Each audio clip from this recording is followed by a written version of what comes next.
right, I'd like to call the July 9th meeting of the Macon County Board of Commissioners to order. And I'd like to see all of you in attendance. A lot of new faces out there and some regulars, but we appreciate you coming and showing an interest in what we have going on with the county. So with that being said, let's roll right into announcements. Any announcements? Yes, sir, Mr. Chairman. Received the email. The town of Franklin has scheduled a joint meeting with the town of Highlands and the Macon County Board of Commissioners. That meeting has been set for Tuesday, July 30th, 6 o'clock p.m. at the Franklin Fire Department. So after tonight's meeting, if We do adjourn or recess. recess, yes, sir. Joint meeting at Franklin FD. 6 p.m. 6 p.m., yes, sir.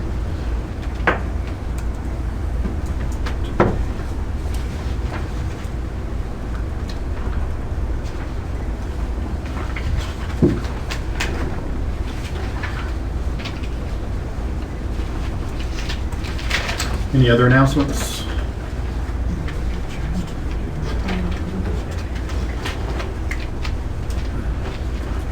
Crickets, quiet. All right. Let's all rise, observe a moment of silence, and I'm going to ask our Finance Director, Ms. Lori Hall, to lead us in the pledge tonight.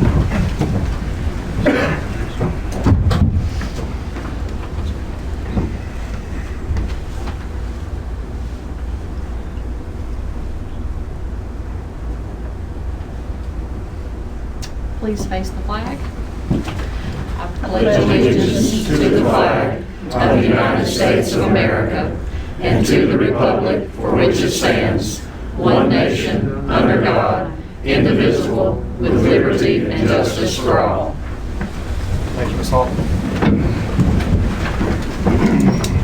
All right, we're going to roll out the public hearing tonight. I'll go ahead and call it to order. A telecommunication tower application from Verizon Wireless for a 175-foot monopole at 575 Cape Road. Jack, are you presenting?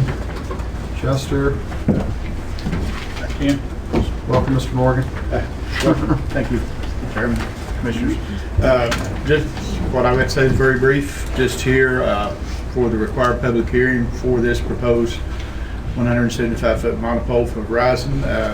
They have been working for months and have complied with all facets of the ordinance required for us to recommend it to the commissioners, and that's why we're here. Is there any other, thank you, Jack. Is there any other item from staff?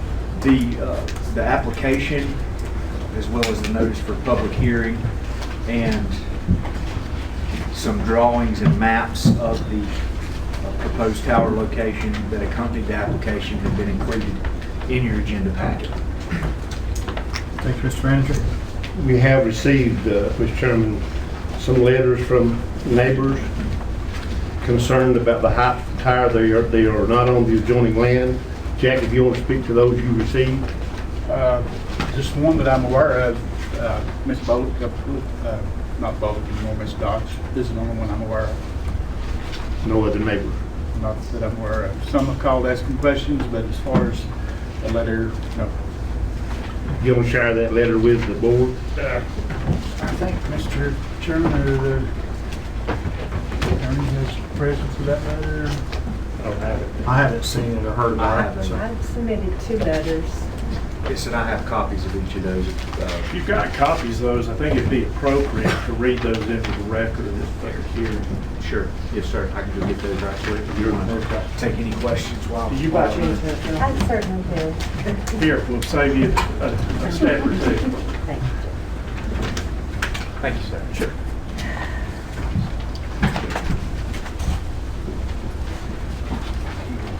This is a quasi judicial hearing, so Is this the one that we Derek? need to make sure the record's complete.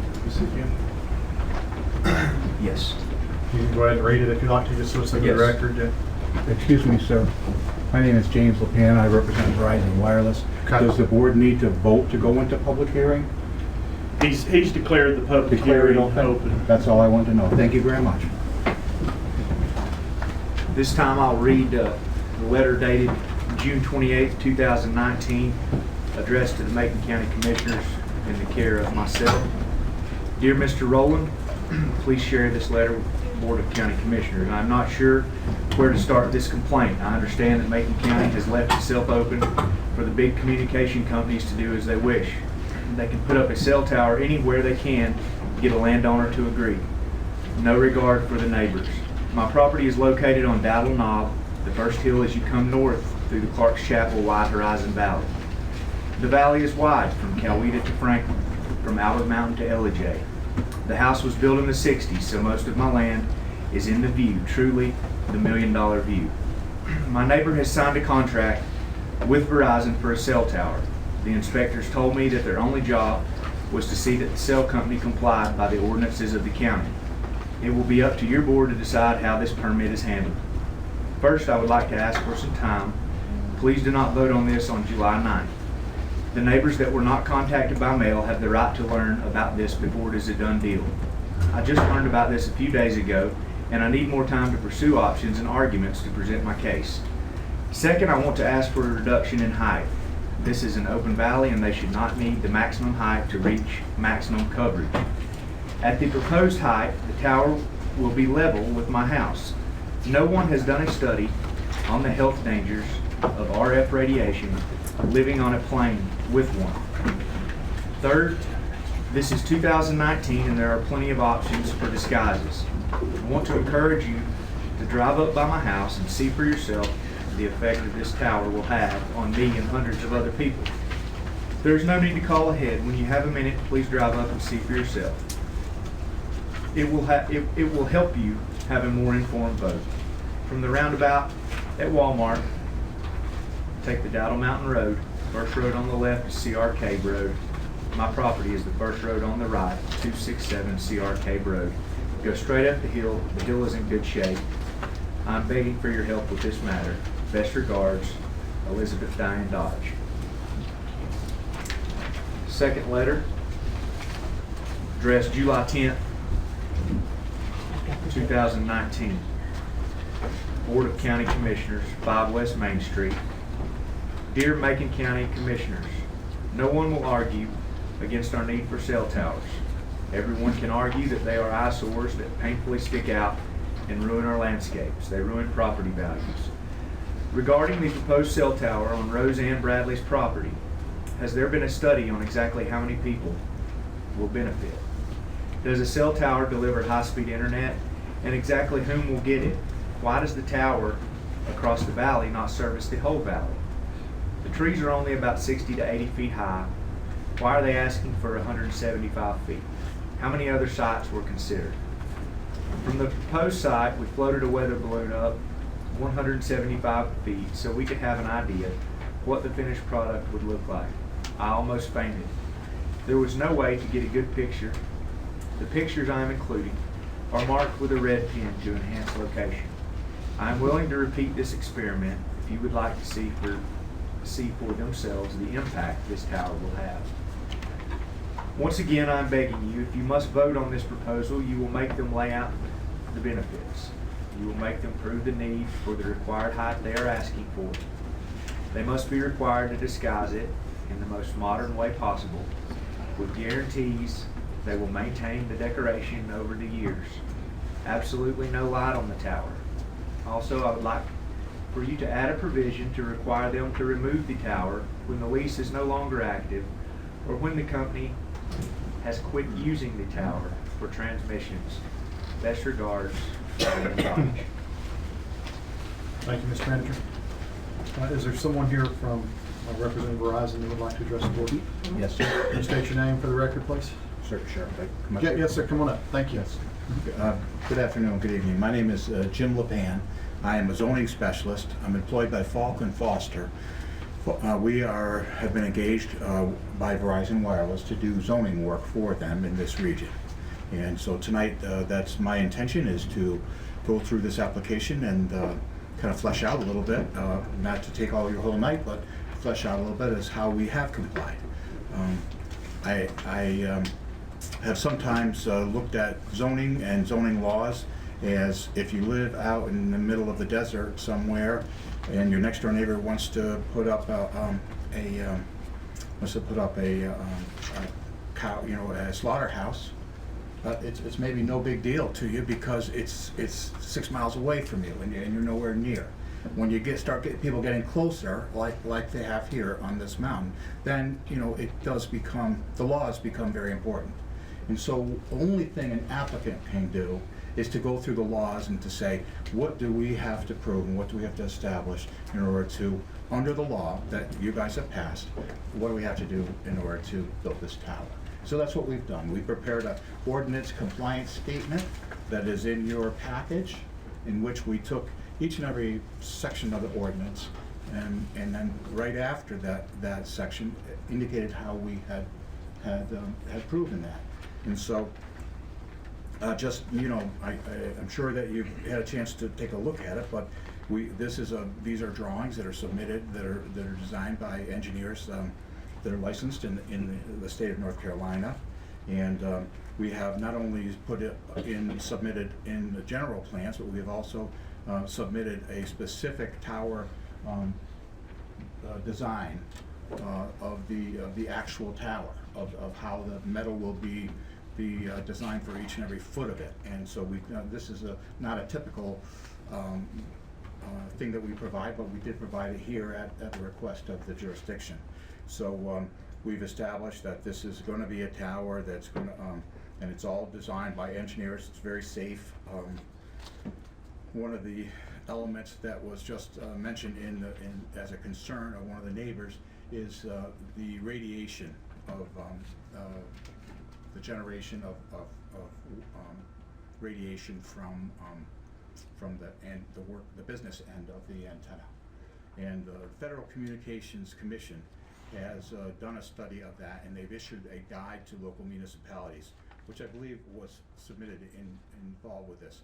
And what they have found is that unless people are going to be on a continual basis within 10 meters of the business end of that antenna, then there's no concern and there's no reason to even look any further.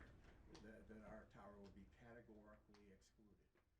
In this case, we're not within 10 meters, 33 feet or whatever, of where anybody is going to be standing or sitting or whatever, and so therefore, under the guidance of the Federal Communications Commission, this issue is categorically excluded. I can say that under federal law, they've taken away the right of any local group, any county or city or village anywhere in the United States to deny an application on the basis of that transmission. But I want to say that we have done that study and nobody's in danger here. In addition, the look of the tower, it's going to be a standard tower with galvanized steel and with the regular antennas, and it's not going to be lighted. It's going to have a safe enclosure at the base where nobody is going to be able to climb on it. It's going to be a fence, a chain link fence with barbed wire on the top, and so it's going to be very safe. No one's going to be able to get in and climb up on it or anything else like that. So it's a safe matter. We have one of the issues about safety is where's that tower going to fall, and we have included in our plans that we are going to comply with that Verizon is actually leasing the entire area. If it fell like a tree, which they don't fall over very much, but if it fell over like a tree, we have leased, or we have an easement for that entire area where it would fall over, so no one can put a building or a structure, that no one can be in danger of that. And in addition, we also have shown on our drawings that we have a clearance of 200 feet, which is a second ring around the outside there to comply with the ordinance. So as far as safety goes, you can't get on it, it can't be affected by radiation. If it falls over, you're not going to get hurt. And that first providers typically they're often talking on cell phones, and that's an issue that is very, very important. The Federal Communications Commission has indicated that over 70% of 911 calls are made on cell phones. So when you think of when your sister has a heart attack or this or that, if you've got a good coverage from your cell tower, everybody's a lot safer, a lot better off. Same thing with a crime in process or something like that. So it adds to the safety of the area.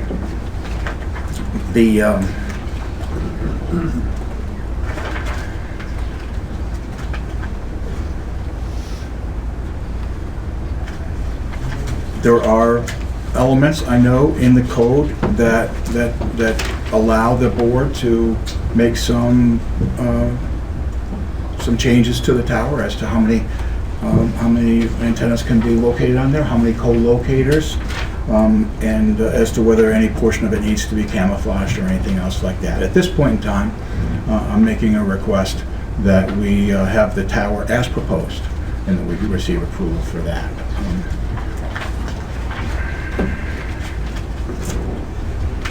There's not going to be any danger to any airplanes or anything like that, and I'm glad to answer. That basically is how the details of how we have complied with the ordinance, and my understanding of the laws of this type of review by a board is that unless someone comes forward with substantial evidence that's in the record, that's if there was going to be a denial, that would have to be based on a substantial evidence that's presented, not an opinion, not a concern, not a someone concerning they don't want it there or things like that, but actual evidence has to be presented tonight. Like we've submitted a lot of evidence, the materials and forms and maps and drawings and engineering and all that sort of stuff. So anything like that would have to be submitted at this meeting if the board was going to rely on it to deny. So I'd be glad to answer any questions or come back later and discuss any portion of this application. Any questions, Mr. Wolfham? I had one. Go ahead, Commissioner Shields. Jack, when we first worked on this ordinance about the tower, was it 150 feet or 175? It's 175. And that was maximum at that time. And so it went above the tree level. Depends on where you are, I guess, Right. above the tree level, but that's the maximum height allowed in Macon County is 175 feet. And I guess the question I would have, it's happened within our county. What if you choose, I'm going to use a word that's probably not in your vocabulary, what if it becomes a dead tower? If you choose not to work with it anymore? Oh, no, I understand that very fully, Okay. because many ordinances have provisions in there that require Verizon Wireless to remove the tower within a certain length of time. So I'm sorry, I didn't mean to interrupt you, but is that your concern? Right, because we have some, I'm going to say, dead towers that are non-functioning Right. at this time in our county. And I think I'm right in this, Jack, you may want to help me about Rainbow Springs. There was one group bought it and they sold it to another group, but it's still dead. Is that right? That's a good synopsis. That was a different ordinance with that tower as well. Okay. So you, I guess, I see a lot of people maybe benefit from this, but then again, the company Verizon can come in and decide we're no longer a service provider. Right, we don't know 15 years from now what's going to be technology, and we don't know what the things have changed so much, we don't really know. If you wanted to, I'm not Verizon, but I can say that in other jurisdictions, they agree, and I get letters certifying it, that if we receive notice from the municipality that they're saying that our tower is not in use, it's been abandoned, and they give us notice that they want it removed within 6 months or something like that, they have agreed to that, on other sites with no problem. That way you're not having a defunct dinosaur tower still affecting people's views and that sort of thing. So if you wanted to make that a condition of the approval, then certainly I would recommend that to Verizon with no problems. Is that in that ordinance that they move it? It's not in there, is it? We've had a little trouble with cell towers. We had one for 5 years and standing there empty, that the people stood just like you're standing in front of us now, saying how wonderful it's gonna be, how many people it's gonna serve, and how cell phones are wonderful. But it's sitting there empty. I understand. And we expedited that application to help those folks. Right. So what makes us think you're not gonna do the same thing? Well, as I stand here right now, I can tell you, I have no idea what the building plan is, when they're gonna do things, how things are gonna change. There's So so you don't know many. if they're gonna put anything on it or not? Well, I'm sure they are. I'm sure they are. Let me interject here. This ordinance, if they've not started, then the permit ceases. What's the They've not time? started in 6 frame? months. They've not completed in 2 years. I'm talking about the service that goes on the tower, not the tower. Oh, they'll build the tower. But they're gonna put anything on it to service the population that's needed to serve it? They don't say nothing about that in there. They don't. May I ask a question? On the one that you have the problem with, was that built by a, what's called build-to-suit contractor, or was it done by one of the actual providers It was like a Sprint? tower. Or it was a tower company, but it wasn't like a Pegasus, and they would Right. build it, but the Pegasus built the tower, and the Verizons never came and put anything on it. right, So you right. had the tower company that built that tower, and that's who's paying the lease. Yeah, But the cell phone provider that makes the tower right, more than a tower right. had never They put never, any equipment on it. yeah. Well, this is different story, and that is that Verizon is the applicant.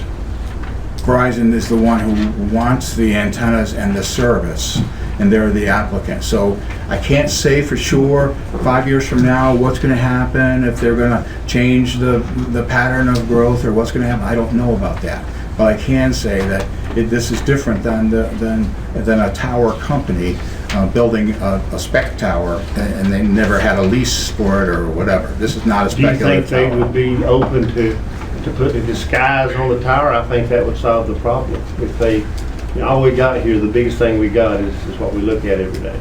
I would certainly recommend it to them, sir. Absolutely, I would And that would recommend it take to how them. long?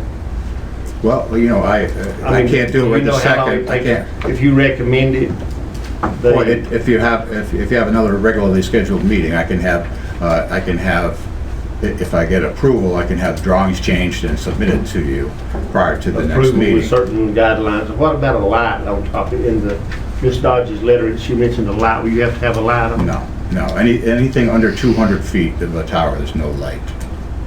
I mean, you'd think Verizon We don't want in it. our neck of the woods would certainly, that's a $130 billion company, they can afford to put some pine limbs on it, wouldn't you think? I do, and I'm not gonna stand here and say they can't. I've done this for 5 years, it's all I do. And there have been plenty of times where they have responded to the will of the neighbors and put a stealth and to provide a photo simulation of what it's gonna look like. With the stealth, if that's something you want. Some jurisdictions say, we don't want a tree, they look silly. But other places are saying, we have a forest, a pine forest, and it's gonna make more A sense. barber pole would look better than what it is, though. You mean like just a straight, Well, if you painted like a barber pole, it'd look better. oh, barber pole, okay, no, I didn't understand what you said, yeah. But there is a camouflage opportunity in the ordinance. You can camouflage it, but now. Yes, sir, looking at this, it there may be is. out in the open field, you may not can camouflage it, period. Carl, you had a question, and you're kind of the person. Now, this is Carl's field, so. I do have a couple of questions. First, if you don't mind, I'd like for you to address Ms. Dodge's concerns. We're elected to represent the people. Yes, sir. And when folks Yes, sir. have questions, I think Yep. it's our job to bring those questions forward. So, looking through her questions, has there been a study exactly how many people will benefit from this? I am sure that there has been. I know that when the radio frequency engineers do the evaluations on where to put the towers and why they need it. See, what happens is the radio frequency engineers are there, and they've got their maps that they can pull the data and see where are we having weaknesses and that sort of thing. That's how they make the determination of where we need a tower. And they can just hit a button and they can find out how many people are going to be affected by that. So I know that it has been done, but I don't have that information. I'll be happy to bring it back to you and provide that for you. And so let me just make a note of that. If there are things that you want me to come back or someone to come back with, is there a way that I could get a summary of that? So that was, summary of that? With you after you're finished, and I'll give you my contact information. Fantastic, and that way I don't miss anything, but certainly would be able to provide how many people. And then other of the issues too, can we lower it? I don't know the answer to that. We have lower towers. Her next question is, does the cell tower deliver high-speed internet? I think we know the answer is yes to that. Yeah. That's one of the main reasons why we have to put these towers up, is for all the data. All the data. To use the internet. Yeah. And I haven't been out there, so I don't know the proximity of the other tower that's referenced, but why does the tower across the valley not service the whole valley? But they only are going to reach out a certain distance, and I'd be curious to know. they're not unlimited distance. They cover a certain region, and some of them are like a mile from that. I'd be curious to know what that is. I'll find out what region. What region you? No, in an urban area, I've seen at the end of a mile you got nothing. So you're getting no benefit from it. But I'm just saying that it could be anything, and I don't know what it is. So that's another issue. Is what region would be covered by this? Is that right? Okay. From the point of the tower, it would go out, and of course it would get less as it goes out. Yes. Yeah. So you'll have that, you've got something that shows, because I think I speak for the entire board here, that we definitely want anything that would enhance broadband. We've struggled with broadband because of our topography. Right. And we get penalized because of where we live. So we want to, if it enhances for that community, that's fine. But we think there's ways that you could do both. You could not only disguise that tower, but provide the service that these folks desperately need. I agree, and what I've seen done before is that they would have this is what the coverage is at 175. You could just see it. It's I don't know if you've seen these maps, but it's like, here's the green, that's the good coverage, and there's the red, that's a little bit less, and there's the yellow. You can see very clearly on these radio frequency maps. We saw one that it's standing empty 5 years. Right, and so I'm just saying that they can do that study at 175. They can do it at 165, whatever. They can do it at a variety of levels and find out how much, whether it's worth putting the tower up, depending on how low they have to go. At some point in time, if you're not going to be able to serve enough people, then it doesn't make any sense with the tower. Because they have to justify the expenditure of a ton of money to build this thing. Has that already been justified?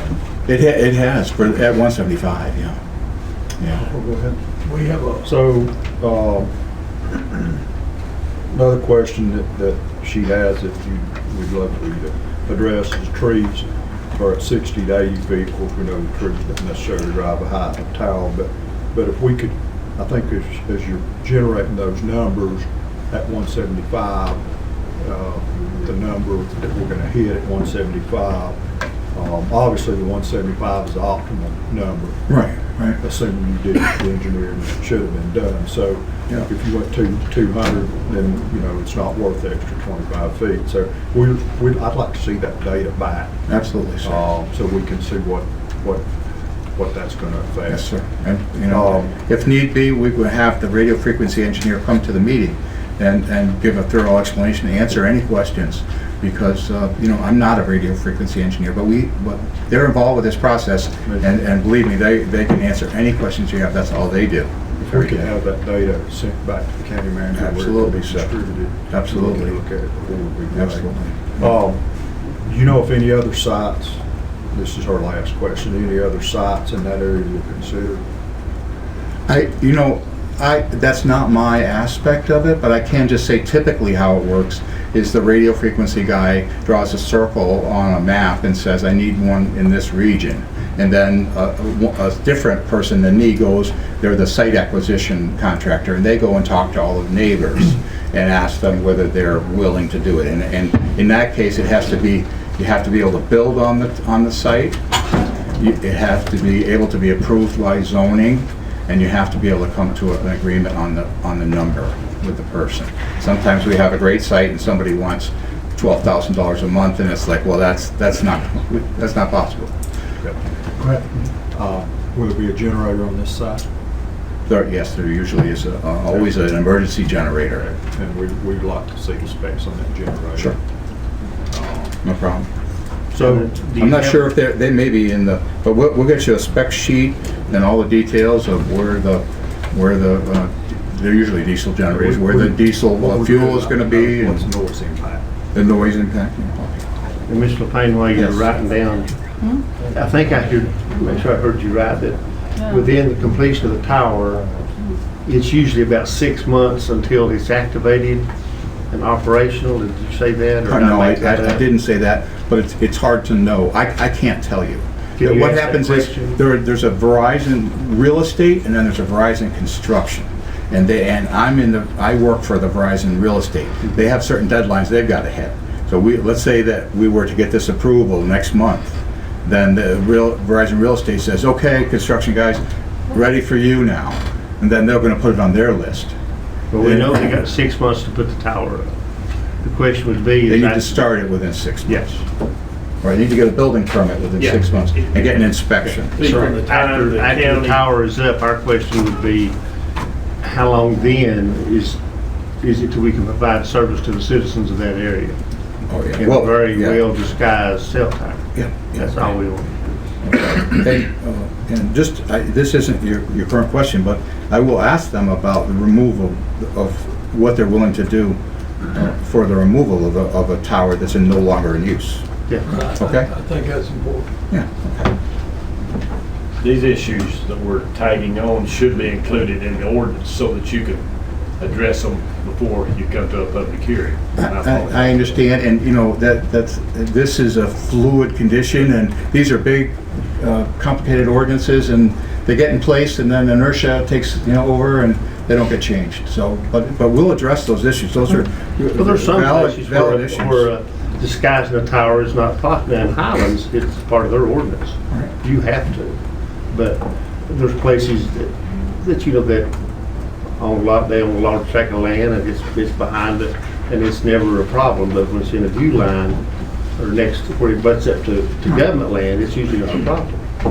But when it's in a view site, because these people pay the taxes, saying they're sitting on the beach. Carl, do you have another question? No, two more actually.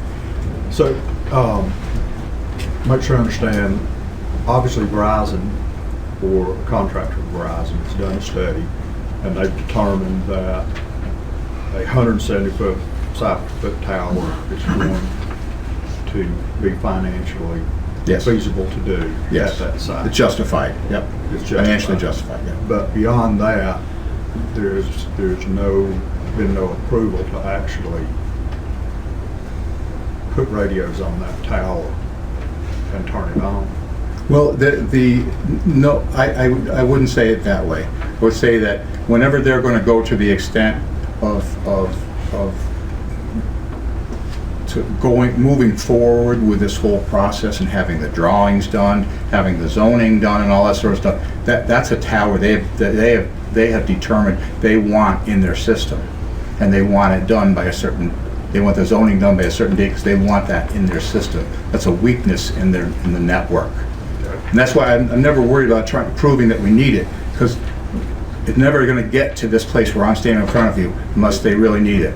So. Do you know if there are any other sites in Macon County that's currently under evaluation? I don't know. I don't know. Okay. Chester, is this application from Verizon or Who's this gonna be in the name of? Verizon Wireless, or is it gonna be in their name? Now, it is my understanding it is on behalf of Verizon Wireless, I believe a company by the name of Cellco. Right, the actual name of the, Subsidiary or, Verizon Wireless is they're doing business as, I think it's, I don't want to say it on the record because I'm not sure of it exactly it without is looking in at the it. paperwork. But it's like Cellco Limited Partnership. Yes. They're the actual named company but they're doing business as Verizon Wireless all over this region. They don't go by any other name. So if you're talking about Verizon Wireless, it's that company. So it's not a third-party tower? Oh, no, sir. No, sir. This is a Verizon tower. I would say this, is that, I don't want to interrupt you, but I want to say that there's another individual here that wanted to give his concerns. And I don't want to come with all of this lady's concerns and then come back and then he's got other concerns that we haven't addressed. So I just want to mention that to you before. Appreciate it. But I can say this, is that based on your questions, and all the issues I don't know the answer to, that I'm going to ask after this fellow speaks, I'm going to ask that this matter be put off to the next regular scheduled meeting, so that for purposes of us answering your questions and perhaps providing additional testimony here, people that come and tell you their story of it. Mr. Chairman, at Chester, the go ahead. appropriate time, I'd like to interject a Go few ahead. matters. First, I do want to bring to the board's attention that the ordinance specifically authorizes, if you determine from the evidence presented that it's necessary, you could issue special conditions in connection with any sort of approval that you might choose to give, and to do the very things that I think Ronnie was talking about and this gentleman were talking about in the way of camouflaging, if you will. That's an authority that you have as a board should you find that the evidence presented warrants that. And the number of towers as well. Yes. And the number of antennas. And wanted to say to you that this is the first one of these that y'all have had before you since the revised ordinance. And as you may or may not recall, the state of North Carolina, I think in response to some federal requirements, basically took a lot of the decision-making authority away from local government and made some of those decisions for us by policy. And I wanted to just be clear to the five of you that as you sit down and you hear this, you need to be aware that specifically the state provided that that we could not put anything in our ordinance that would authorize the county to require information on or evaluate an applicant's business decisions about its design service, customer demand for its service, or quality of its service to or from the particular area or site, or to authorize the county to require information that concerns the specific need for the wireless support structure, including if the services to be provided from the wireless support structure is to add additional wireless coverage or additional wireless capacity, and to authorize the county to require proprietary, confidential, or other business information to justify the needs for the new wireless support structure, including propagation maps and telecommunication traffic studies. Now, this gentleman has been kind enough in response to some of the questions to volunteer some of this information. What I'm saying is you can't use that information, if you will, to make this decision. I think getting this information is helpful or could potentially be helpful for this board to feel better about this project or worse about this project as whatever the information shows. And it sounds to me like they are willing to provide some additional information. Now, I will say this though, if you're going to wait and get additional information, you will need to continue at the close of this as far as we go tonight, you'll need to continue this public hearing to a date and time certain, so that those who are interested in hearing the new information or additional information will have an opportunity to come and respond. Thank you, Chester. Mr. Chairman, one question. Go ahead. Well, with what you just read there, and that being the law, this decision has already been made. We're just, I mean, we don't have a way to legally fight this. This tower is going to be built.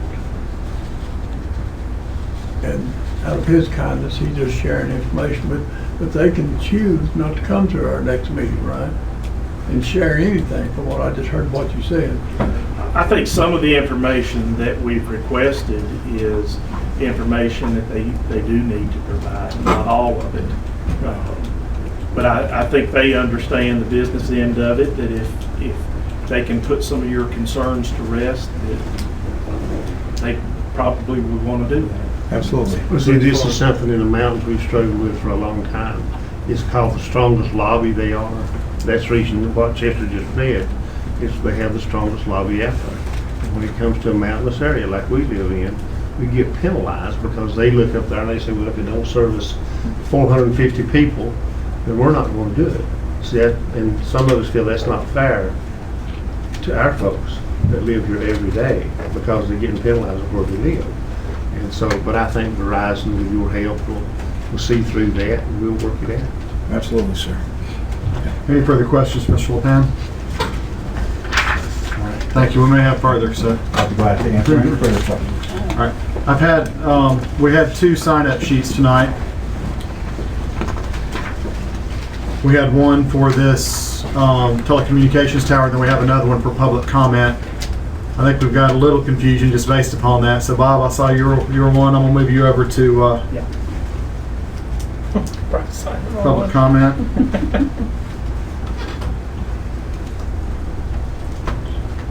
Was there anyone else that wants to be moved to public comment from? Jeff Stubbs. Jeff Stubbs? Mr. Stubbs, is that concerning the tower? Yes, sir. So that would be in the public hearing. So you want to speak about this topic, Yes, the I'm public sorry. hearing? Yeah, sorry. Okay. Is there anyone else that wants to speak to us about something else other than the tower? How about that? All right. Well, I'm going to get started with these individuals. Mr. LePan, you've already spoken. Diane Dodge, you're welcome to come up. Numbers were red, and that's what I wanted. But I was also wondering if the pictures got shared that I turned in yesterday from the weather balloon salute. But Jeff has some for you all to see. And I also understand that the county provisions does allow you to. Can you come up just so it gets to the microphone? So you're being recorded on TV and other things, so that way we can hear you. You're sorry, I had eye surgery. No problem. The county provisions does give you like 3 different things that you can demand and ask for. And just because they want 175 feet, maybe that's one of the things that they can prove to you, that they have to have it. And also, I want to know who owns the tower across the valley that I can clearly see. And when you research it, sometimes those towers, I mean, your cell phones can pick up 45 miles. If you read on the internet, that may not be true, but I can clearly see that tower. So that's all I Thank you, Ms. have. Dodge. Not a problem. Mr. Studs? I'll just give you this drawing. This is a picture of, and you can't see the actual balloon, but there's a balloon up in this highlight area, and this is it flying up over the valley. So I'll just start that here. You can kind of get a feel for what that is. So, good evening. I thank the Macon County Board of Commissioners and those in the audience for a chance to speak this evening. I know several of you on the commission run businesses and do things in the side of the community, and I appreciate your dedication to us, and I liked all the great questions you were asking. My name is Jeffrey Studs, and I'm speaking on behalf of my mother, Sybil Studs, who's behind me, and other family members who have lived and paid taxes in this county for more than 50 years. We live at 285 CR Cape Road and very close to Miss Dodge over here. I'd like to start by saying that I am not against the construction of the proposed cell tower. I understand the importance of providing needed communications capability to residents. However, after studying the proposed project, to include speaking with the project manager, Mr. Allen, Joe Allen, reading the entire project file to include the county's telecommunications tower ordinance, and reviewing land maps on your county's GIS site, I have two primary concerns for the project that I'd like to address with the commission. One is the proposed location of the tower, and the other is the proposed height of the tower, as if you couldn't guess the second one. Before making my case, I'd like to let you know I am a technology professional, have worked IT for NASA at Kennedy Space Center for several years, and I possess advanced degrees in both business and IT. I love technology, and I know how important it is to our economy, particularly Macon County, and to the competitiveness of us as a nation. As I only have a couple of minutes, I'll be brief in addressing my two main concerns, and I'm sticking to my notes or I'll never get through it. And I'm happy to meet with any of you at a later date or with any other interested party to see if we can work out an alternate proposal, which I will speak to. My first concern is the proposed location. The proposed tower site places the structure amid a row of homes on the western side of Cape Road. One of my neighbors ran a weather balloon, which you well know, up on this spot to the 175-foot level, and the proposed structure is incredibly imposing to all of us. I'm sure you are aware, but I will note a few data points I collected related to property devaluation in the close proximity of a cell tower. Property value drops of up to 20% can be found on multiple sites, and 90%, here's a quote on one site, and 90% of home buyers and renters are less interested and would pay less for properties near towers. I know the jury's still out on electromagnetic energy. We've already sort of discussed that, and I'm not qualified to debate the topic, but I will say many real estate articles state that property values decline because people have a perception that it is unhealthy to live near towers. My neighbors and I are therefore concerned for our property values. I did a brief analysis using your county data, and most all of us have land values greater than that of the proposed site. In the case of my family, our property's per acre value is more than double that of the proposed site. This puts my family and neighbors at a financial risk. Given this, I propose that the tower be moved to the east side of Cape Road. I have this map, but I'm a reference to it, but I know it's going to be hard for you to see. So basically, well, forget the map. Anyway, it's from your GIS site. There is a lot on the east side of Cape Road, more behind all the homes that I'm concerned about. The plot of land is owned by the same individual and is actually 1/3 an acre larger than the proposed site. The land is of similar elevation to the proposed site. The current owner, Miss Roseanne Bradley, will still be able to earn the site lease revenue that she seeks. And there are less homes on that side of the road. The tower would not be required to be placed directly between two any closely placed homes, which I would show you on the map. That's not worth it, but there's a ton of land over there. There are a few homes, but there's a whole open space of land, so the tower's less imposing on that side of the road. As to the proposed cell tower height of 175 feet, there's no proof, I know we've gone through this, that a 175-foot tower is needed to support the needs of Macon County, and your ordinance surprisingly does not require the applicant to provide any such data. Now you've explained the state sort of intervened there, so I understand that better. The project manager for Macon County has indicated that cell companies always just ask for the maximum height. That was what he said to me. It's certainly no coincidence then that your telecommunications ordinance allows for up to 75 feet, and this applicant is asking for 175 feet. I can tell you that the applicant intends to take this tower higher, as the application itself, if you look on it, shows that antenna is being placed at the 190-foot level. There's actually a note on there that says that. In addition, your ordinance seems to allow for minor modifications to the towers as long as they remain under 20 feet. So this drives the tower closer to 200 feet, a ridiculous structure given the close proximity of homes. Here's the reality of the situation. This tower, sitting on the proposed plot of land, or the one that I'm suggesting, will be at the crest of a mountain, not in a valley, and able to see across both sides of the mountain. This eliminates for the need for greater height. And in support of this fact, I would like to cite Macon County's protected range legislation, even though it does not quite apply to the site in question, which states that a tower can be no more than 40 feet above the tree canopy. I would therefore ask the Commission, if cell signals can be successfully transmitted from those protected peaks, why does that not apply to our situation? I understand why the cell company is asking for the maximum height on their request. That's just the way business operates. However, I will say with certainty from having worked with similar professionals at Kennedy Space Center, network planners always ask for more than they need. And evidence of that are towers that never get used or abandoned a few years later. They always ask for more than they need because they can ramp network up quickly that way. I don't think that's a justifiable reason for Macon County to rubber stamp this practice in the county. We're ruining the landscape if we don't take height into consideration.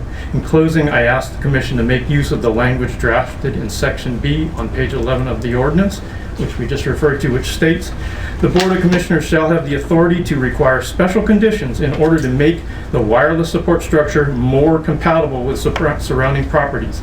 Two such important conditions are camouflaging the structure, which we talked about, and eliminating the requirement of additional spaces for co-location, meaning less antennas, which allows for the tower height to be lower. Yes, there's less rental space for them, but it's less of an impact on our community, and Verizon still gets their network. The Commission has the ability to make the right decision here and still satisfy the project objectives.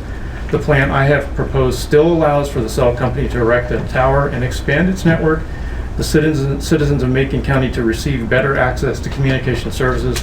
Mrs. Bradley will still be able to generate lease income from her land, and the homeowners in close proximity, those of us included and others that I know about, in close proximity to the tower, have the ability to protect our property values. Good evening, and thank you very much for your time. Thank you, Mr. Stubbs. Mr. Sutton, welcome. Thank you. My name is Chuck Sutton. I'm a resident of Clark's Chapel community with a view of the proposed cell tower site. I'm here to tell you that I don't want you to leave here tonight without hearing from a citizen of Macon County that supports the planned and deliberate development of the infrastructure it takes to operate in our society now. Just like power and sewer and water were important and still remain important to economic development and quality of life here in Macon County, so will cell service and connectivity become very important to quality of life and to economic development. And very briefly, for those reasons, I trust that this board will make the right decisions so that we can progress towards developing our county in a prudent manner that offers the services that our citizens deserve and that are needed to compete for jobs and for good quality of life. Thank you. Chuck, if you had your druthers, would you rather that cell tower be disguised in some way or not? Obviously, I would prefer not to look at it or see it, or look at it and not see it. So, yes, sir. Okay, thank you. Thank you, Chuck. Okay. Is there anyone else who would like to address the board regarding this matter? Anyone else? Do I have an opportunity to comment on comments that other people have made in opposition? If you'd like to. Just real quickly, I just want to point out that a statement that in other situations that cell towers have lowered the value of properties, that statement alone is not evidence. It's a statement, and in order to provide evidence to oppose this tower, we would have to have evidence of this particular location provided by an appraiser or a certified appraiser. So and then the second thing is that although one of the opponents indicates that they're confident that Verizon is going to move up this tower up higher, I can't read their minds. I don't think anyone else can. That's a speculation, and I'll have to go with what's here. Thank you. Thank you, Mr. Mr. Chairman, before you continue this hearing, if that's what this board chooses to do, I've got a few comments that I need to address to the board. Okay, thanks. Any further questions from the board? I was going to ask Mr. Cave, there was a comment made about another tower in the area. Warren Caves, our emergency service director. Are you familiar? Is it one of our towers? Is it a state tower? Is it a cell phone tower? I would have to figure out exactly where they're talking about, but my guess is if it's to the south of the valley right there from Dalton, if it has a light on top of it, That would be the North Carolina tower, but I'm not sure exactly It's which on direction. Wide Horizon Drive over above Salisbury. Wide Horizon, is it on top of the ridge there at Wide Horizon Drive behind, right across from the movie theater? Yes. Okay, that is the old, it's an old television tower that's on the Vanderwood property there that, if I'm not mistaken, Jack or Joe can probably answer this, but I don't think it's even been used. It doesn't have anything on it. That's another vacant tower. Okay, thank you, Warren. Ms. Dodge? I was just wondering where the pictures were that I submitted yesterday.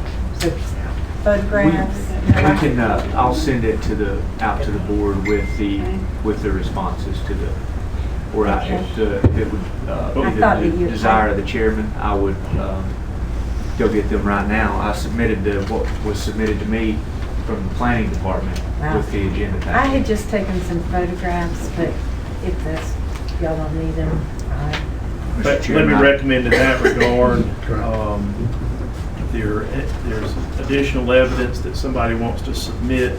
It needs to be submitted in the context of this hearing or the continuation of this hearing. In effect, gentlemen, y'all are sitting here as judges, okay? And you can't go and do investigations on your own while this hearing is being continued. It's the responsibility of the public and Verizon Wireless to bring you information and Jack to bring you information. Y'all sit as judges. So any deliberations that you're going to do, any consideration of evidence that you're going to do or information needs to come in the context of this hearing tonight or a continuation thereof. Ms. Dodge, who did you submit those pictures? Did you submit them? I brought them to the courthouse yesterday because I had eye surgery yesterday, so I thought, well, I better get them in case I couldn't come tonight. They were just some photographs that we had taken of the area and of the weather balloon that we had floated. It's just unbelievable how big 175 feet is. Sure, let's just get going to the board before you go. But I didn't know how you submit them, so it's fine. Is there any further comment from the public? Any further questions from the board? Mr. Chairman, do we need, if we're going to put it off, do we need to do it while we're in the public hearing itself? Yeah, Or wait till we come out? I think there needs to be, if you're inclined to continue the hearing, there needs to be a motion, second, and it needs to state a specific date, time, and place. Before or after we come out of public hearing? I would do it while you're in the public hearing because you're not going to end the public hearing.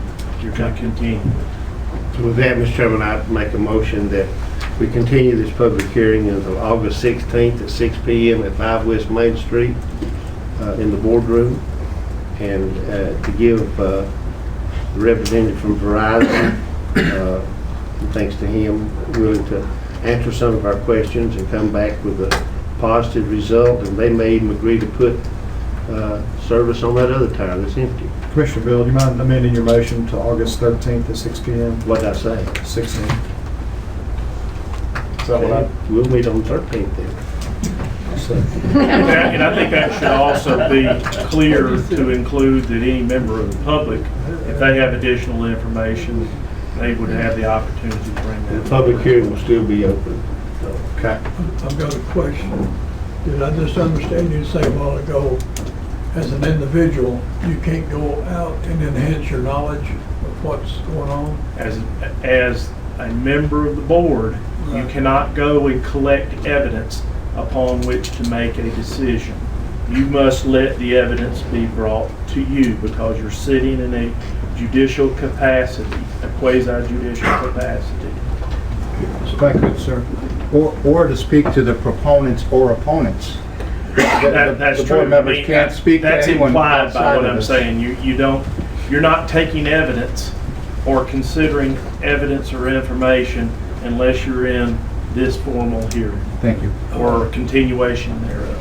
Thank you, Mr. I'll Attorney. shut my eyes down there. Okay. So we have a motion by Commissioner Bill, a second by Commissioner Gillespie. Discussion. I just want to just because I live in the Highlands community and I see both towers on a daily basis, I don't think the camouflaging is very good. They just look awful to me, and there's debris all under them, all over every time the wind blows. And I believe the one on Satula Mountain has nothing left on it, and it actually creates a bigger structure than just the monopole tower. Personal opinion. Just one comment. I've negotiated these contracts many times through the years. And most of the time I'm sitting on the opposite side of the table from those folks. He's been very forthcoming with information to us. And as Chester outlined, he certainly doesn't have to provide all of what we asked for. Been very willing to. I want to say publicly thank you for that. And I believe we'll work through it and come up with something that we can all live with. So, thank you. Any further comments? I'll call the question. All in favor of continuing till August 13th at 6 p.m. our public hearing? Signify by saying aye. Aye. It's unanimous vote. That's Jeff. Thank you. Thank you all. I'm going to bring us out of our public hearing. No, I'm not. I shouldn't do that, should I? Let's just continue. We'll just continue our public hearing. There we go. Thank you. I'll see you now.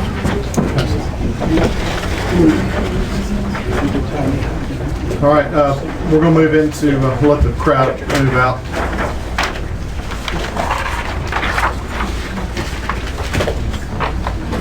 Thank you very much. Thank you.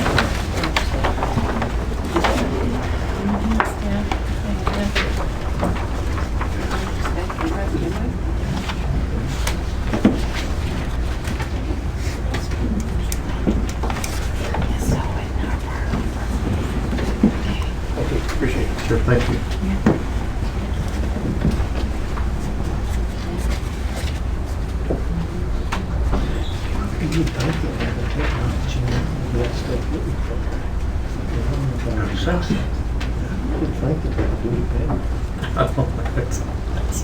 It's a mess. All right, we're going to move into our public comment period. Presently, I have just Mr. Bob McCollum signed up. Welcome, Bob. I will be brief. Thank you, Commissioners, Ms. Hall, Chester. I'm just going to give you a brief update on how things are going at Cowie School. Again, I want to thank you all for your support in the ways that it comes to the school there. We're 7.5 years into that experiment down there, and things are going very well. I'm going to give you a recap on the grants that we brought in recently. Last year, the North Carolina Arts Council grant for Macon County was awarded to Cowie School because of the programs that we had existing there, and we were asked to expand those, which we did. We have added a music program there. We have weaving and textile classes added there as educational. And some of that money also helps support our music program that we have down there. We have applied for and expect to get that grant. It's a $14,000 grant. We've applied for and expect to get that.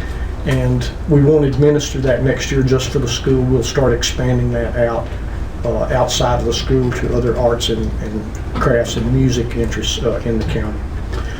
We just received, finally, a $45,000 grant from the Cherokee Preservation Foundation for the design and installation of a permanent interactive museum setting in the school there to tell the story of the Cowie Valley inhabitants, both Cherokee and European settlers, and to tell the story of the Cowie Mound and unique history that's taken place there.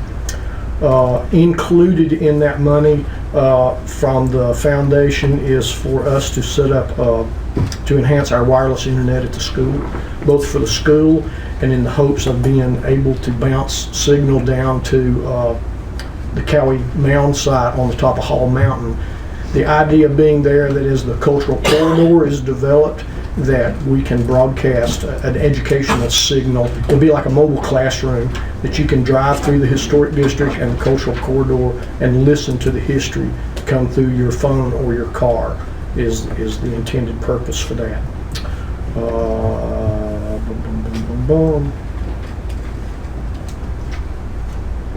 So we have this lone, dilapidated basketball goal out in front of the school that's used all the time. And we've kind of had to curtail the indoor basketball because of all the music equipment. One of the large quilts is hanging there on a permanent basis as a sound baffle. And I just wanted to let you know that we're about to start a crowdsourcing and GoFundMe site to try and renovate a real live basketball court and goals there at the school. That poor goal gets used all the time. And we're going to start there with the basketball court, and then we're going to move on to the baseball field there that gets it gets used a lot. So we're trying to focus on the school, the interior, the cultural, artistic, musical part of it, but we also feel like we need to serve that part of the county in a physical aspect too. So we want to try and enhance those facilities down there. If the commission felt any interest in helping with that as we go forward, it would certainly be appreciated. I'm not making a formal request here tonight. I'm just going to let you know how we're going to approach this, and maybe we can talk about that at a later date. You talking about putting new pavement down too, Bob? Yep. You talking about tearing that old stuff up or just going? This is a site. The other goal was taken down to put classrooms in, and they left the one goal that was near the playground. And so we're looking at having to take up the old surface, put a new surface down, new goals. We'd like to go ahead and do lighting and fencing while we're at it and make it a first-class usable facility. So we'll see how that goes. And I come to answer any questions that any of you may have about anything that's going on with the school or concerns. Share with the board about the attendance figures, Bob, we get your way up. So. Yeah, we jumped from 10,000 to 12,000 people in the 2018 year last year. That plus or minus a few hundred. We have people on our buses as they shuttle people from town for the big events or from the churches. They have the clickers. All of our tenants try and keep as accurate records as they have. I think that number is underestimated because we don't have a way of recording outdoor use at the school. The track is used every morning and afternoon. The baseball field is used. The basketball courts, their family reunions, picnics. The fire department has 3 or 4 events there at the shelter every year, so that's probably a low number. Our estimate of 12,000.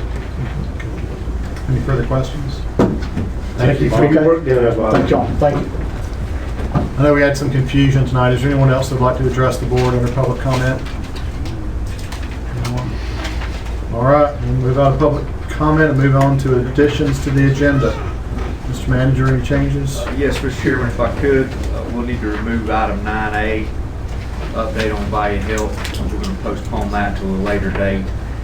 Also, and the attorney can speak to this if need be, add an item 10A1 will be a correction to the Franklin and Nantahala resolution. Is that right, Chester? That is correct. If you have on your agenda a correction for the resolution dealing with the Highlands Area Tourism and Development Commission, as I was looking at that, I also took a look at the one that we did for Franklin and Nantahala. There was an error in each of those. We've already passed those resolutions. These are just mere corrections. Moving on, if we could add an item number, and I don't know if you want this to be new business or old business. I'm going to say new business, 11D. That'll be approval of the Satula agreement for the Satula Tower in Highlands. Yeah, with respect to that, gentlemen, that the board has already passed a resolution in connection with this interlocal agreement. However, after doing so, the town had some additional changes that they thought they would like to have made. They proposed them to Warren Cave. He sent them on to me. I see no problems whatsoever there with their request for changes. And so then, I've incorporated those. And then lastly, the last one I have, Mr. Chairman, item number 11E will need to be discussion concerning Women's History Trail plaque on courthouse. And I have submitted some pictures that Mr. Shields and myself were able to take, and we'll be happy to answer any questions that anyone would have on those. Thank you, Mr. Manager. Yes, sir. Anything else, Ms. Hall? Chester? Commissioners? Anything?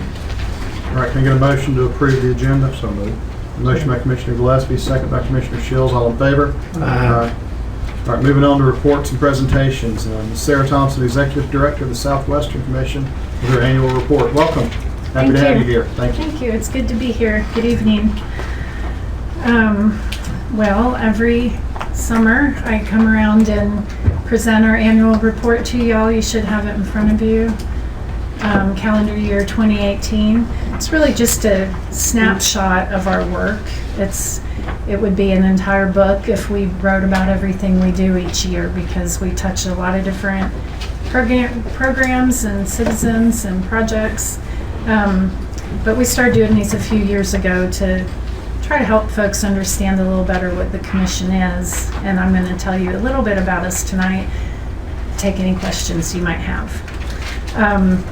As you may know, we've been around since 1965. We were set up by joint resolution of all the local governments in the 7 western counties in the state. Haywood County West and 17 towns within are our members. Our board is made up of county commissioners and mayors. Commissioner Beal is on our executive committee as our second vice chair. Mayor Bond of Hayesville is our chairman this year. Mayor Smathers of Canton is our vice chair, and Commissioner Orr of Graham County is our treasurer.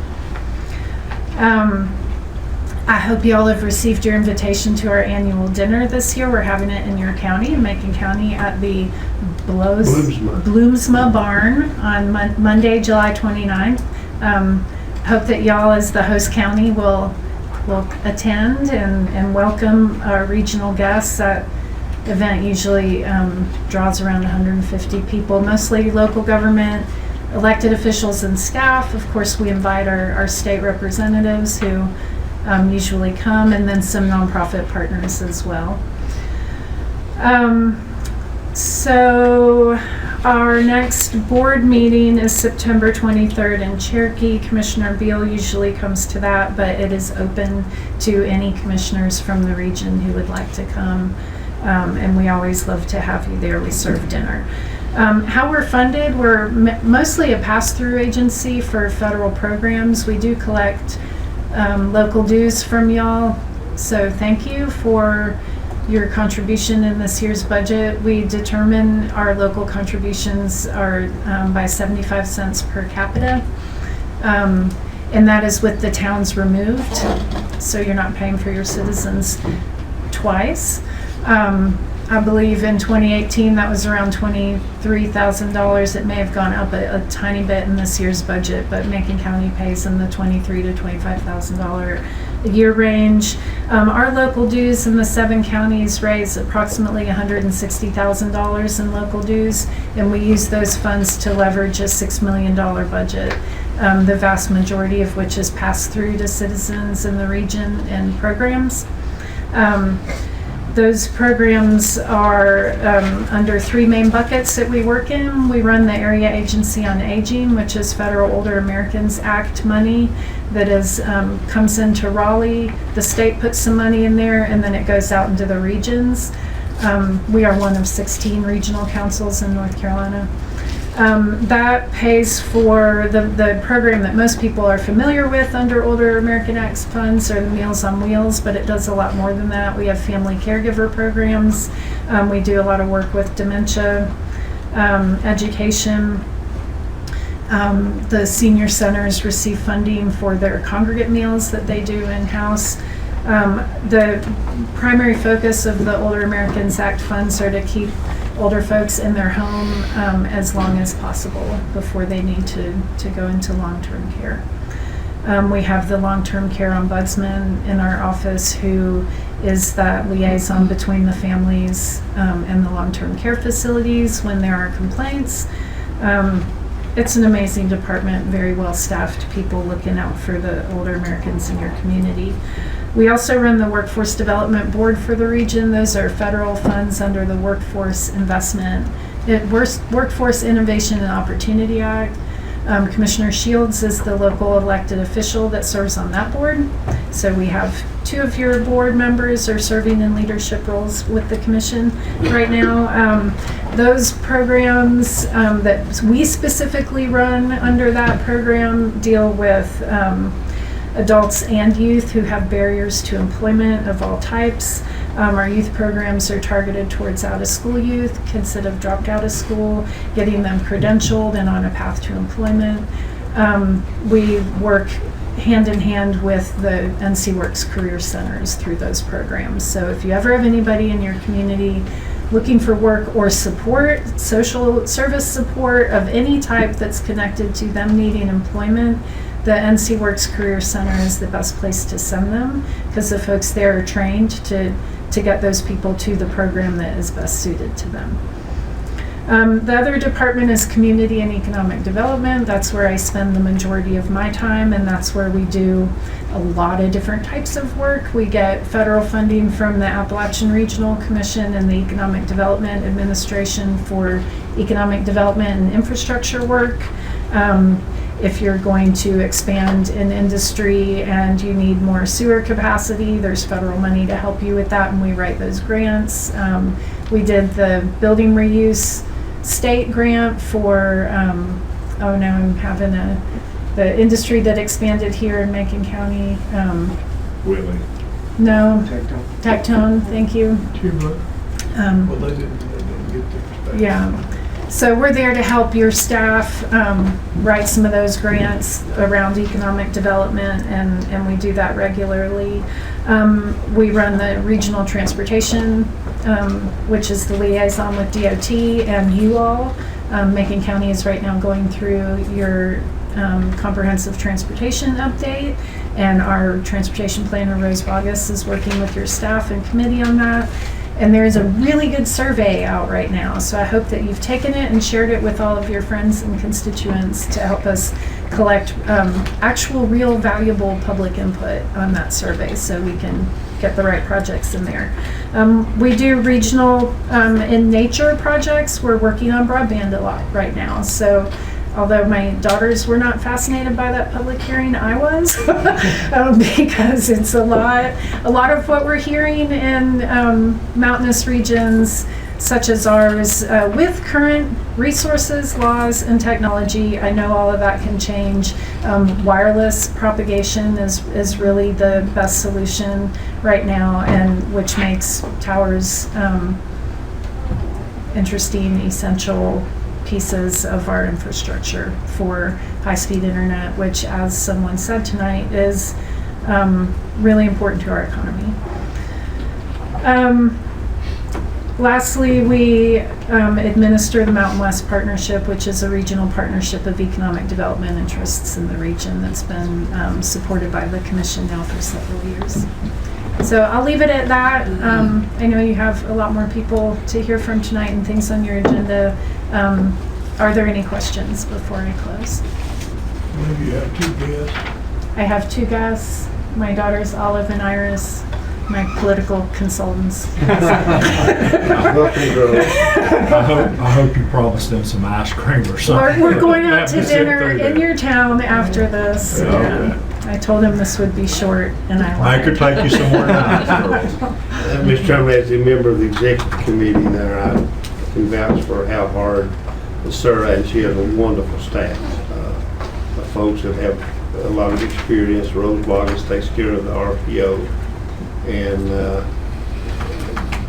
Southwest Commission is much more than people think, and what they do to help. Not only that, she didn't get into the loans that we've made to businesses to help them along, but and the very, very most part, they've been beneficial to those folks, small businesses. So our Southwest Commission is alive and strong, and we do have one of the best Coggins in the state, and that's thanks to her leadership and that staff that she has. So thank you. Thank you. Yes, I did forget to mention our revolving loan fund program, which loans to small businesses. We're also connected to other loan programs, so if your small business project doesn't fit with ours, we can connect you with one that it will fit with. Thank you. Good night. Thank you, Sarah.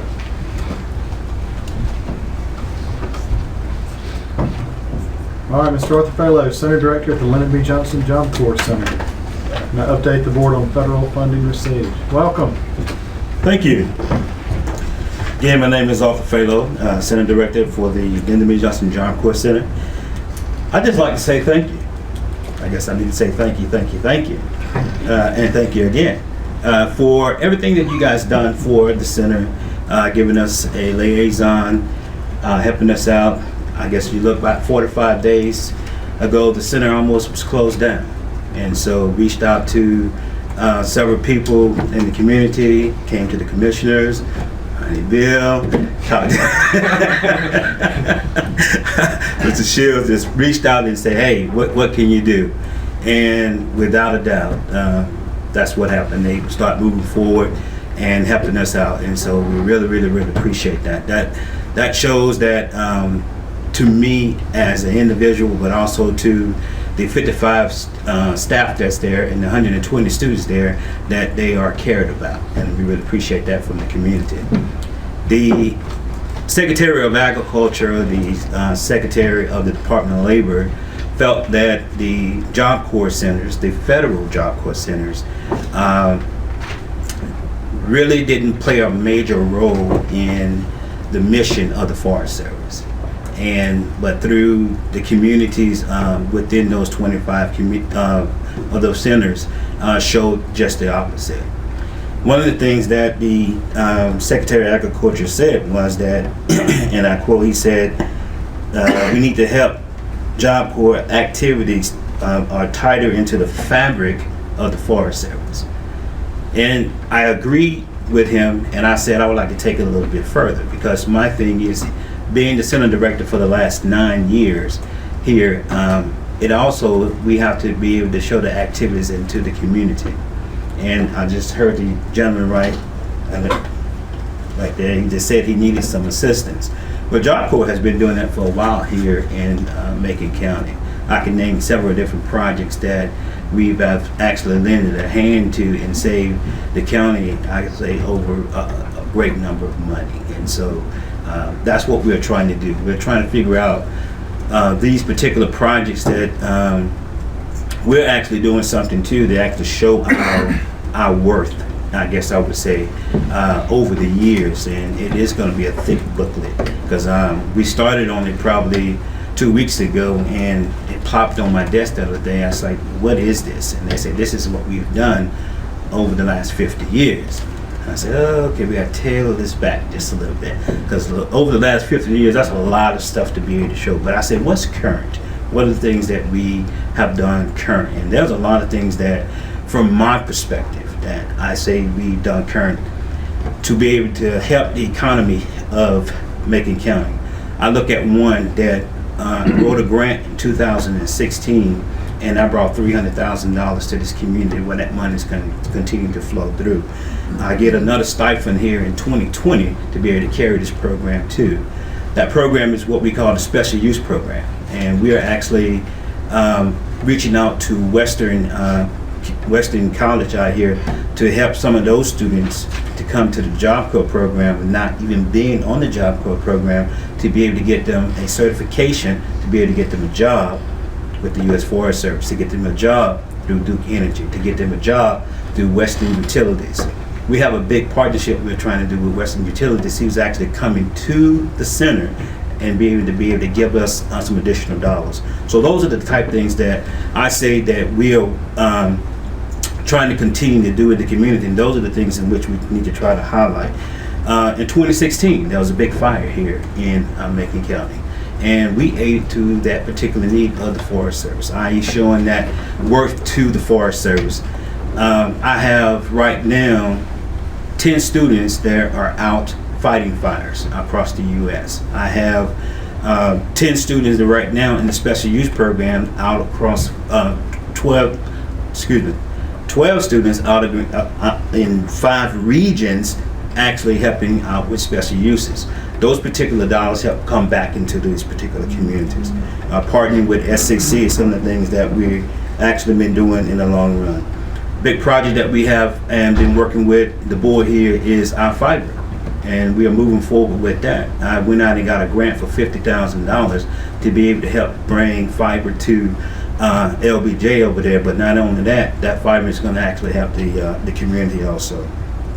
So again, my goal here today is to say thank you for your support. Thank you for everything that you've done. And I'm hoping that you will continue to do, and how we can actually improve the relationship. Everything it's great right now, but everything has a room for improvement. And so those are my comments unless you have any questions. I will say this as liaison to Director Falo. We had a discussion about, and we're going to move forward, Mr. Chairman, if the board recognizes the benefit, is having an agreement with LBJ and some of these students under the direction of the county manager can maybe be plugged in to some of our departments to get them some real on-job training. There's a lot of departments inside the county that we think would be valuable, and also they would be a lot of help. Some of these, me and the county managers had that discussion, as me and Director Falo have, and so as we move forward, you'll certainly hear more about that program. And if you've never been to the job corps and met some of the students, I had the opportunity to speak at the graduation, and if you get to know some of these students, it was just a bad decision that got corrected. And so we're glad to have our job corps in our community and what they do. And that 50-year book that Arthur was talking about, it may be this thick. So we know a lot of the projects, and we've worked on that. So we appreciate the job that Mr. Falo do as director, and you can count that this job corps keeps his record dry. I guess that's what we're saying, right? That's true. That is true. Yeah. I can say as an educator, former principal of Franklin High School, and I've told you this before, you've been a lifesaver for the maintenance and our facilities, athletic facilities, things like that. I want to say thank you. I've said that to you before, but I'll say it publicly. Yes, no, I appreciate that. What you've done here is in your group, and I hope we can continue with broadband. That's out there. Yeah, yes. I tell you what, the struggle that we were having with the special use program that we have out there, really is going to require the broadband to happen, because the students are, I know the local school have iPads. We have iPads out there too, and that's a struggle to be able to work off of those without the problem. In the beginning of this project, the Department of Labor wasn't in agreement to funding $4,000 a month, and now actually we showed them what we're doing out there, and at the same time how it'll be actually almost a $900,000 savings a year because of what they're paying right now, which is ridiculous in the amount. Somebody else came in, looked at it, and said this was unreal. Who's second in charge said, why haven't you done this over 2 years ago? And so they agreed to pay $4,000 a month now. So the rest of us just kind of moving forward. So that's a positive. That's a positive for us out there. I say out there, but we still part of the community, right? When you say it's a struggle, you're being kind. Those young people came from areas that cell phones and internet service is like taking a drink of water. Yes. When you go to your facility, it's a hardship. Yeah. And this is true. That is an educational arena out there. Mm-hmm. And we should keep fighting to make sure that you get your broadband service for those young people there. Yeah. Appreciate that. Yeah. Just one positive, and I walked away. We had one young man to come through our special use program, and he went out to California and did his 4-month internship. And in that 4 month, he is actually now going to Yale University on a full scholarship because of that internship and what he's able to do. So he's going to the School of Forestry in Yale, and he starts August the 5th. And so we're going to be a big to-do. We're going to go out to the Chief of the Forest Services, going to take a picture with him and all the good things. So I'll make sure I mention Macon County. Thank you. Thank you. All right. Item 10A, correction to resolution amending and parts of bylaws for the, can we do both of these as one? I think we can. Highlands area TDC and the Franklin area TDC. The documents are before you. In short, there was a error made by me in naming the organization. Each of those organizations, they are not just commissions, but they are tourism development commissions, and that term tourism development commission was not stated, it was stated just as tourism commission. So we've corrected those issues. And Is that the only change? Can we go to a motion to approve? Motion to approve. Got a motion by Commissioner Gillespie, second by Commissioner Bill. All in favor? Aye. Thank you, Chester. so a copy of those would need to be distributed to those two commissions as well as to the two chambers. Okay. Mr. Manager, can you help us with that? Yes, sir. Item 10B, Southwestern Community College parking lot paving project. Mr. Manager. Thank you, Mr. Chairman. If you'll recall, at our June 11th, 2019 meeting, we made some changes to the budget prior to approval. Some of those changes entailed the appropriating the remaining balance in the fiscal year 19 contingency fund to Southwestern Community College for the purposes of repaving the parking lot at the Jerry Sutton Public Safety Training Facility. If you will recall, that was done, Chester prepared us an agreement concerning these funds, and we discussed at that time this was a little bit shy of the bids they have received back. Also included in your agenda packet, you will see those bids. One here from Parker Paving Company, and as I understand, and Carl, you're welcome to jump in, option 2, the remove and replace option at $62,900 is what Southwestern Community College, that is the project that they hope to complete with this repaving. The amount we appropriated, which again was the remainder of the fiscal year 19 contingency fund, was $46,365. So with that, and taking this bid here from Parker Paving Company for comparison purposes, we also have one behind that from Bryson Paving Company. In looking at these, $16,535 will be needed to move forward and complete this project, which will remove and replace the asphalt as it currently exists at the Jerry Sutton Training Center. Now, should the board want to go forward with this, I would assume that that agreement would need to be amended, Chester. Yeah, let me ask a couple of questions. I'm not privy to what did or didn't happen with the agreement that was approved by this board. Was it submitted to Southwestern and signed by It has Southwestern? been signed by Terry Bell. Then yes, you are correct. We'll need an amendment, an appropriate amendment that would reflect the additional funding and also change the nature of the project from one being just an overlay, and I believe a tack coat and an overlay is what that original contract called for, to a remove and replace type contract. And there are two bids there for the remove and replace. The low bid, I believe, 62.9, yes. yeah, and I think if the board's inclined to go with that additional sum, you'd need to appropriate that additional sum and then authorize the county manager to work with the county attorney to prepare the appropriate amendment to the contract as discussed, and authorize him to sign it. Has the board, your SEC board looked at this? No, the SCC board has correct me on this, Dave, if I'm wrong, but they put this in their budget, capital budget, to be completed. Yes. Then it was partially funded last year at the end of the year.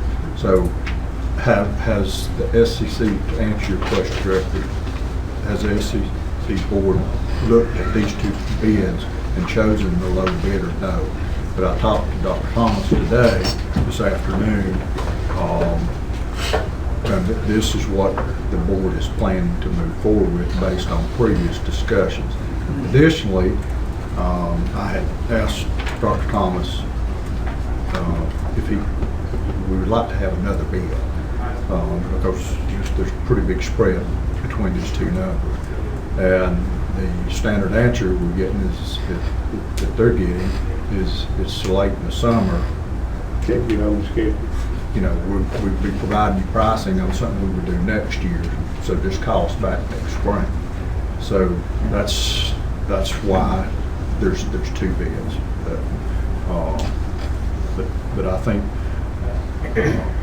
they very much agree and have discussed and agreed that parking lot is a priority to be redone. And with that, Mr. Chairman, I'll make a motion that I get all this in one, that we have a new agreement drawn up. That you appropriate the additional sum for the low bid that would be necessary to accomplish the low bid and to amend the contract to change the nature of the project from a tack coat and overlay to a remove and replace in accordance with that low bid that's been presented. Out of fund balance. Is that 16,535? Yeah, and I think if, the board, decides they want to take additional bids or whatnot, they'll just have to come back to us again about that. I'm going to get. We have a motion by Commissioner Gillespie. And I would ask that motion contain authority for, in the interest of speeding things along, the authority of the county attorney to prepare that amendment and authorize the county manager to sign it on behalf of the county. And that money's to come from fund balance, right? Commissioner Gillespie? It does. Fund balance. Manager. We can certainly do it from fund balance if you want to, or contingency. Lori, which would you prefer? We've got 149, 265 in contingency, because of course we're in a new budget year, so. Let's take another budget. Yeah, I think that's fine. I'll second that. Pardon? You need a budget. Yeah, we'll make that part of the motion. Motion by Commissioner Gillespie, a second And by part of that motion is also a budget amendment. For the- 16,535 from Contingency. contingency. So that's what all I see. There you Second go. by Commissioner Shields. Commissioner Gillespie, I just have a couple comments. When you go back to your board, I was just looking at these two bids, and they're not quite apples to apples. They're different sizes. They've measured different areas. There's also a different type of, definitely not an expert in this, but it looks like they're comparing two different types of asphalt. I don't know which one's better. One's like 2 inches, one's 2.5 inches. It's not. But anyway, if your board's happy with that one, we will be, obviously. So I just noticed it looking at these. So. I think, Mr. Chairman, it is the same asphalt. It just compacts at 2 inches. Yeah, one's a 9.B, One's 9.5. one's a 9.5C. I don't know what the difference between B and C is. And but the difference in the square footage is different as well. So. But anyway, it doesn't, like I say, if y'all are happy with it, like I said, we are. We did not, Southwestern did not provide the square footage. They provided then a tour of the facility. Each vendor, they said, we want all this paid. They didn't want to say, we want X square feet done. Again, I'm definitely not expert. So it's up I to don't know them if to that's, come up with the wrong square footage. that's the reason for the very don't strange You're gonna areas. pay it all, you're gonna Call it whatever square. And both of them include feet. striping, I think, so. All right, any further comments? We're gonna vote to approve. All in favor signify by saying aye. Aye. All right. Item 10C. Actually, we're moving on to 11A. Consideration of approval of loan application request for Auto Fire and Rescue. Chief Rollator, welcome, Terry. You've been patient with us. We appreciate it. Thank you, Mr. Chairman. Thank you, Commissioners. I'm Chief Terry Rollator with Alto Fire Department. I come before you today to request your permission / blessing to get a loan to buy a new first out engine. we'll be replacing a 93 GMC Dixie truck. It's actually a rebuild. That truck was actually rebuilt from a totaling of a fire truck. With that truck, it's having several maintenance issues, so on, so forth. But anyway, the total cost of the loan is $404,238. We do have the money in our budget right now to pay the yearly payment. We've extended our terms from 10 years to 15 to keep from having to do a budget increase. So all we really need is just permission to get the loan. The money is done in the budget. We've done that. Chief Ryder, can you tell us what you're purchasing exactly? We're purchasing this in a 2019 HME custom pumper. It has a 1,500 gallon minute pump with a 1,000 gallon tank. This will be a custom truck rather than just the regular commercials that we've been buying. And the reason being is with the price of the commercials, there wasn't much of a difference. It's about a $10,000 or $15,000 difference. Was this a cab over custom? This is cab over custom, yes sir. So you'll be able to haul 4 or 500? 4 people, 4 members. 4 more. Yes sir. Okay. And I think, Terry, the main thing is this truck that you're buying, be able to pull up the hills that you have to go on regularly. It has a 380 horsepower motor, yes sir. So you think that's... The truck we're replacing has a 230. So it's even better. A lot better.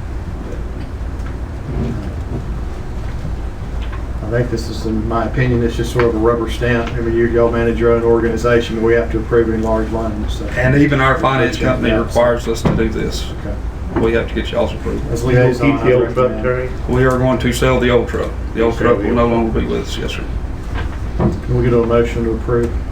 So moved, Mr. A Chairman. motion by Commissioner Bill, second by Commissioner Shields. All in favor? Aye.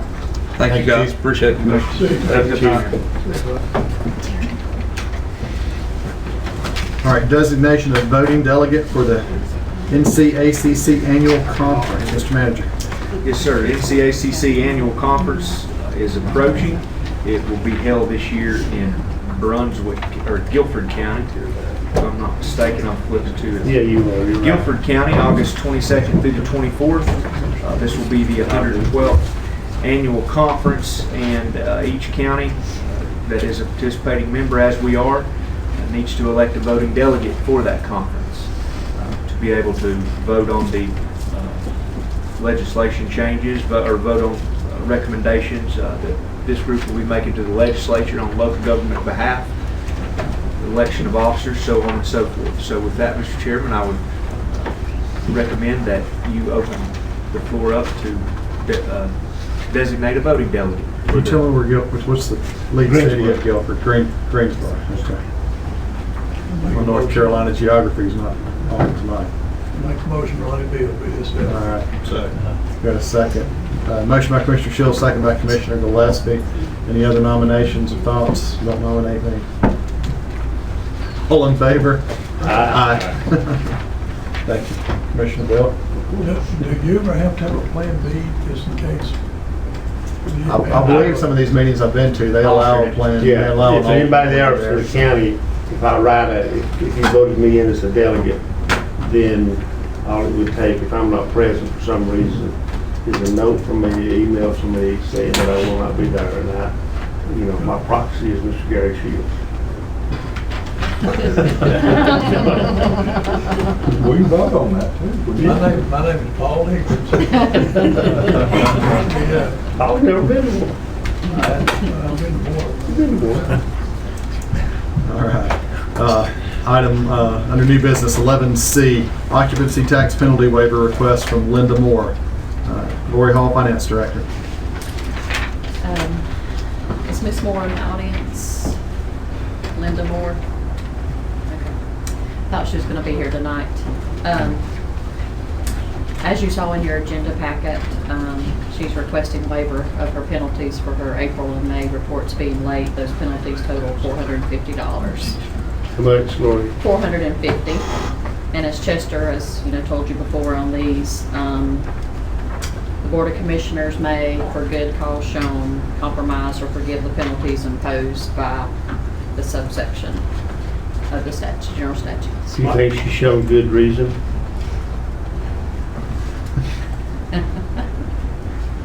Well, we have waived one for her previously, when she first started out. So, which has kind of been, my practice is I waive the first one. If there's any future, then they have to come to the Board of Commissioners to ask for a waiver, so. We've been waiving all that. You have. I make a motion to waive. Second. Got a motion and a second. I'd just like to make the recommendation that if it continues, that we've got to stop it. Yeah. I think what y'all have done is you waived the penalty, but not the interest. Yeah. She didn't have interest in this case. It was all the $10 today penalty. Got a motion and a second. All in favor? Aye. Thank you. Thank you, Lori. All right, item 11D, the Satula Tower Agreement. Mr.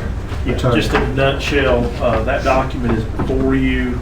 A few months back, y'all approved an interlocal agreement between the county and the town of Highlands for a Satula radio communication site. What you have up there right now is a tower, a little piece of property that's owned by the town of Highlands. The county has a little building up there, and what's good for them is good for us. We're sharing the use of that site. The agreement had lapsed, and we needed a new agreement, and so basically we adopted one earlier. The town came back to us and said, hey, we've got a couple of small changes that we would like to have made, and Warren sent those on to me day before yesterday. Yeah, it hadn't been long. In any event, I looked at them, Warren looked at them.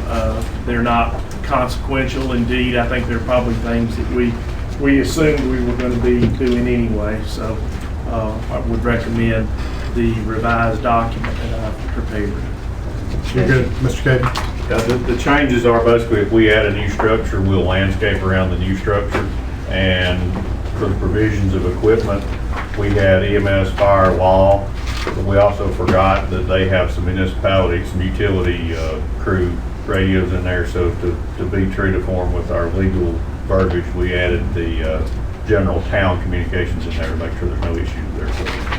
But the bottom line is you're not going to have a new tower there without a complete amendment to this agreement. So all of those issues could have been dealt with there. So we're good either way. I have nothing to do with the politics of the landscape. Motion to approve. We got a motion by Commissioner Higdon, second by Commissioner Shields. All in favor? All right, item 11E. Thank you, Mr. Cape. Item 11E, Women's History Trail Plaque. Mr. Chairman, if you'll look, passed out before the meeting, two pictures that are stapled together. The first one is the location that this plaque that we'll be discussing very briefly would be located, and Mr. Shields can speak more to that if he wishes. The second picture in there is kind of how that plaque's going to look. This is one that is currently located at the town of Franklin, and what this is the Women's History Trail. And what is going on with the Women's History Trail, as Councilwoman McCray had spoke to this board a couple months back, it is basically plaques throughout the town that tell a little bit about influential women that have had a part in the history of Macon County. The proposed plaque that would be located on the courthouse is to honor Nellie Cleveland West Cook. Eleanor Nellie Cleveland was never afraid to try things. Before marrying for the first time at age 40, she clerked in a Bridgeport, Connecticut bank, taught elementary school, ran a restaurant in Highlands, and was a Highlands postmaster for 12 years. In 1935, she moved to Franklin, where her husband Henry West was a grocer. In 1960, as a 67-year-old widow, she became the first Macon County woman to win election to the NC House. And again, this is the proposed location. We have chosen this cutout of a paper because that is about the size that plaque will be, is the page out of a Macon County newspaper there where this article on the history trail, Women's History Trail, was published. And again, to show you what that plaque looks like, it is right here on page 2, and this is a picture that we took down at Town Hall. And we tried to fix it like the one at the town hall, but we ran into some, not infrastructure, cement stuff outside the courthouse here. So Margaret McCrae worked with her, asked if it could be attached to the wall, because you can't drill down inside of it. And just, I didn't know what we were hitting, there was a lot of cement stuff. And so we felt like it was put on this entry area here. She was a part of the government here in Macon County in North Carolina, so it'd be appropriate for this plaque. Kind of a very interesting story. Very Make much. that on the form of a motion, Commissioner Shields. Yes, sir. Second. We have a motion by Commissioner Shields, second by Commissioner Bill. Any further questions, discussion? All in favor, signify by saying aye. Aye. Consent agenda, unless there's something that a commissioner would like to remove for discussion, we'll make a motion to approve. Motion to approve. Got a motion by Commissioner Higgman, second by Commissioner Shields. All in favor? Aye. Looks like we have several appointments tonight. First is the Airport Authority. Looks like there's something on our screens in front of us. The Macon County Airport Authority held its regular meeting on Tuesday, June 25th. And during that meeting, a motion was made by Richard Rose to reappoint Miles Gregory and Pete Hathcock to the Macon County Airport Authority for the upcoming 6-year terms. Member Rhodes continued his motion by recommending that Miles Gregory remain in his office as chairman and that Pete Hathcock remain in his office as secretary-treasurer. Gary Schmidt seconded the motion and it passed by unanimous consent. Can we get a motion to approve Miles Gregory and Pete Hathcock to the Macon County Airport Authority? Mr. Chairman, I'd like to make that motion and note that I don't think the Macon County Airport would be where it's at without those two individuals. They've been involved in not only the vision of the airport, but the day-to-day operations of the airport. And to have folks that's willing to do both, they've served the citizens of Macon County well, and I think they will continue to. So with that, I'll make So we have a motion for Hathcock and Gregory. Second. We have a second by Commissioner Shields. All in favor? Aye. All right, Town of Franklin Planning Board ETJ representative. I think we have a recommendation of Yes. Dave Jones. Received an email from Justin Setzer stating that the Town of Franklin had approved Dave Jones, and they're seeking our blessing on approval. Mr. Jones, okay with everyone? Can I get a motion? Motion to approve, Mr. Jones. Motion by Commissioner Bill. Second by Commissioner Gillespie. All in favor? Aye. Department of Social Services Board, 1 seat. There's a letter, Mr. Chairman, that liaison. Commissioner Betancourt. Yeah, from Mr. Betancourt, and recommending Miss Ann Hyder to fill Darlene Green, who's done a wonderful job on that board, but her time is rolling off, and this is our appointment. That board is recommending Miss Ann Hyder. Of course, Miss Hyder was former health director. Sure.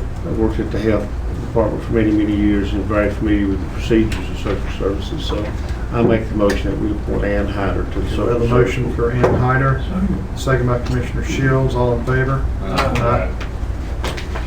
All right, and the final one, Community Funding Pool Task Force. Looks like we had a resignation from the Highlands representative, Mr. Robert Smith. He is recommending Ms. Bonnie Potts to take the position. She's the current executive director of the Highlands Literacy Council. I think it's possibly an outstanding individual.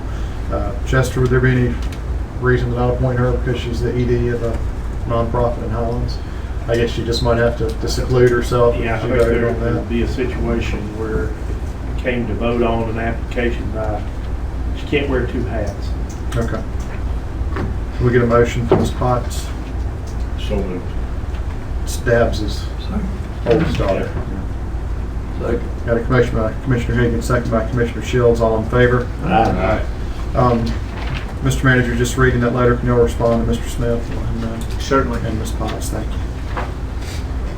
All right, I don't think, to my knowledge, there's no reason for a closed session. And we're going to recess to our joint meeting on July 30th at the Franklin Fire Department. 6 o'clock. At 6 p.m. I don't know the address. The address, don't we? Franklin Fire Department. I love the old Ingles. Mr. Manager, pull it up for us. Commissioner Kate, Just let me, yes. I know this is not on your agenda, so if you want me to not bring it up, I won't, but I go would ahead. really like to get an update on why we don't even have a shovel on the ground at the dog park at this point, and how long are we gonna wait on the city to do something? I'll tell you what I know. Mr. Manager may will provide more information.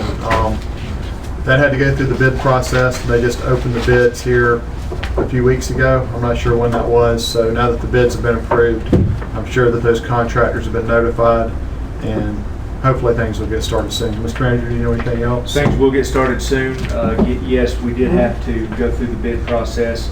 It is my understanding that the recreation park who is overseeing that project is right now in the process of contacting that bidder, the winning bidder on the grading and construction. I would say you should see things get started within the next month. Thank you very much for voting to go ahead with it. Sure. Thank you. I'm excited to see it. Is there anything else? If not, we'll entertain. We'll get an address. Still working on it. Almost. While he's thinking, since we have two folks here from our community, I want to give a call out to that community. Planning board met down there. We had 40 people, and then we followed back up a week later with a community meeting and had, Oh, there was at least 30 people there at that one, if not more.